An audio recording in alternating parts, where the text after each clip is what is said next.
I took growing up after I finished football. It was humbling and it was nice to be a beginner at a sport when you're in your early 30s. My job involves a lot of talking and dealing with people, so when you're out in the river you don't have to talk to anyone, you don't have to do anything, you're just out there, you and yourself and your boat. I suppose it is some sort of a meditation for me now.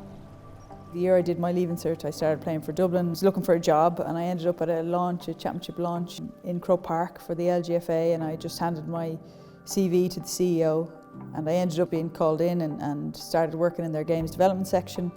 That's when I started thinking about and exploring the idea of a career in sport.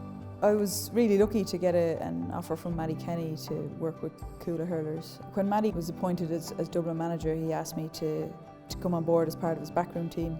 I was just happy to be back in the Dublin family again. I played for the Dublin ladies for over 10 years. We were just a group of dubs trying to win an All-Ireland, which I was lucky enough to do in 2010.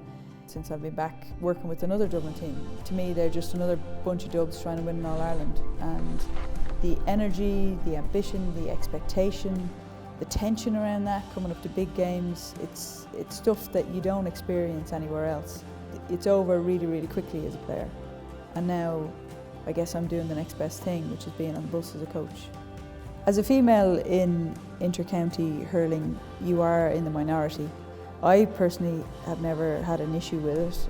If I let myself think about it too much or made a bit of an issue about it in my own head, it would become an obstacle for me. Athletes are really picky individuals. They sniff you out, I think, if you don't know what you're talking about.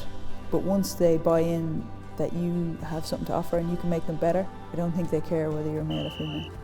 In GAA today, I don't believe we can employ a one-size-fits-all model with our players. Better the athlete and the higher you move up the ranks and the standard, the more you have to individualise to their specific needs, because the margins and the improvements that they're looking for are much, much smaller. When people talk about strength and conditioning, they think of gyms and they think of lifting weights and all of that sort of stuff. But that is no good unless it transfers onto the pitch. I do a lot of my work and I spend a lot of time just looking at how people move on the pitch. Do they move well? Do they have good footwork? For hurling, how do they strike the ball?